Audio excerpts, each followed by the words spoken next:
नमस्कार दोस्तों, जय जगन्नाथ। मेरा नाम है बलभद्र।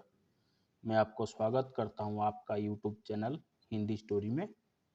दोस्तों, मैं कहानी सुनाता हूं।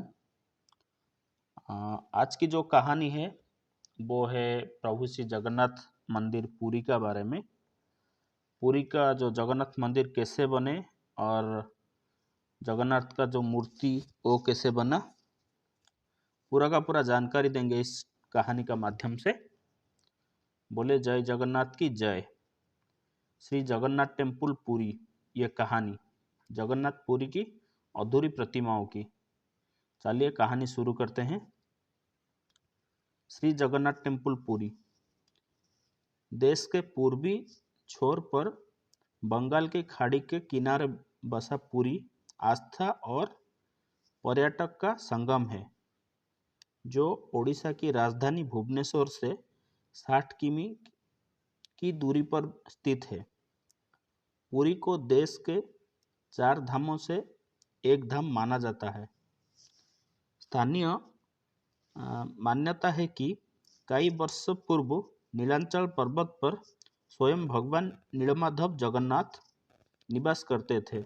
एक दिन राजा इंद्रद्युम्न को रात में भगवान विष्णु ने उनके सपने में दर्शन देकर कहा कि नीलांचल पर्वत की एक गुफा के अंदर मेरी एक प्रतिमा है, जिसे नीलमाधव कहते हैं।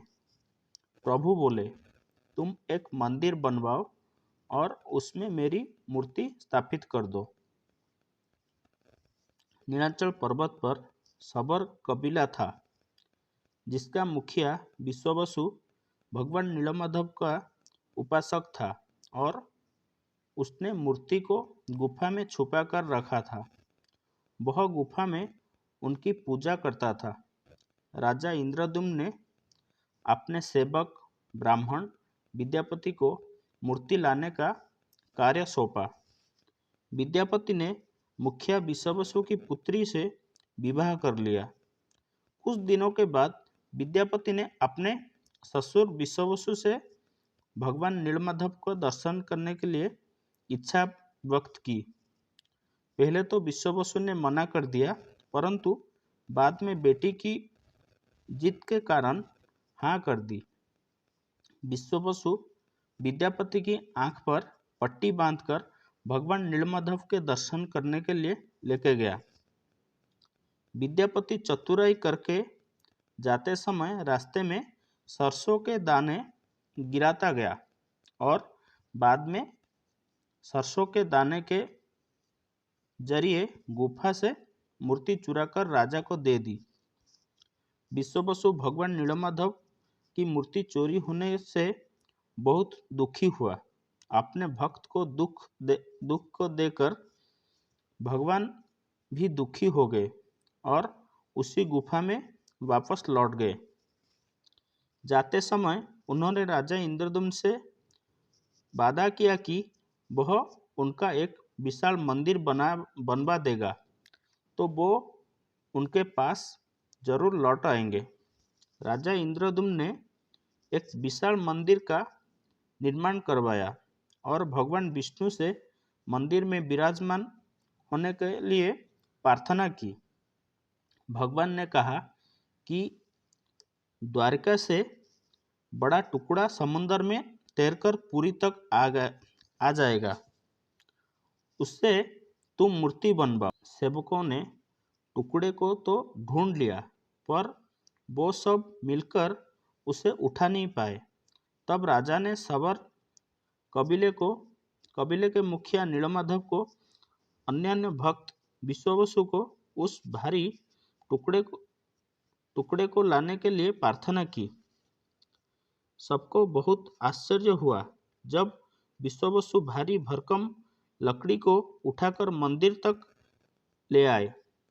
राजा इंद्रद्युम्न में उस लकड़ी को टुकड़े की प्रतिमा बनाने के लिए कई कुशल कारीगर लगाए, पर उन कारीगरों में से कोई भी लकड़ी में एक छेनी तक भी नहीं लगा सका। तब सृजन का देवता भगवान विश्वकर्मा एक बुजुर्ग व्यक्ति का रूप धारकर आए। उन्होंने राजा से भगवान नीलमाधव की मूर्ति बनाने की इच्छा व्यक्त की और अपनी शर्त भी रखी कि वो 21 दिन में मूर्ति को एकांत में बनाएंगे। उन्हें कोई मूर्ति बनाते हुए नहीं देख सकता। राजा ने उनकी शर्त सहर्ष स्वीकार कर ली। अब लोगों को कमरे में अंदर से आ रही छीनी हथौड़ी की आवाज सुनाई दे रही थी। इसी बीच रानी गुंडीचा, जो राजा इंद्रद्युम्न की रानी थी, दरवाजे के पास गई पर उसे कोई आवाज सुनाई नहीं दी। उसे लगा कि वह बूढ़ा कारीगर मर गया है। उसने घबराकर राजा को इसकी सूचना भिजवाई कि अंदर से किसी प्रकार की कोई आवाज सुनाई नहीं दे रही है। राजा इंद्रद्युम्न भी चिंतित हो गए। उन्होंने शर्त को अनदेखा करते हुए कमरे का दरवाजा खोलने का आदेश दिया। जैसे ही कमरा खोला गया तो बूढ़ा व्यक्ति कहीं दिखाई नहीं दिया और कमरे में 3 अधूरी मूर्तियां प्राप्त हुई। भगवान नीलमाधव, जगन्नाथ और उनके भाई के छोटे छोटे हाथ बने थे, लेकिन उनकी टांगें नहीं बनी थी और सुभद्रा जी के तो हाथ पांव ही नहीं बने थे।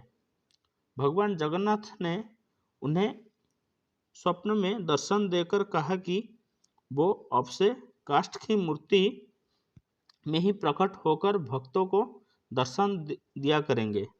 राजा इंद्रद्युम्न ने इसे भगवान जगन्नाथ की इच्छा मानकर इस अपूर्व प्रतिमाओं को मंदिर में स्थापित कर दिया। प्रकार तब से भगवान जगन्नाथ और उनके भाई बहन इसी रूप में भक्तों को दर्शन दे रहे हैं। दोस्तों, ये थी भगवान जगन्नाथ कैसे हुए लकड़ी का मूर्ति और कैसे उनका अधूरा मूर्ति है, उसका बारे में थी कहानी। दोस्तों, अगर कहानी आपको अच्छा लगे तो प्लीज़ प्लीज़ प्लीज़ चैनल को सब्सक्राइब कर दीजिए, वीडियो को लाइक कीजिए, कमेंट भी कीजिए। अगर कुछ भी त्रुटि है तो नेक्स्ट वीडियो को मैं ये त्रुटि पूरा करने के लिए कोशिश करूँगा। जय जगन्नाथ।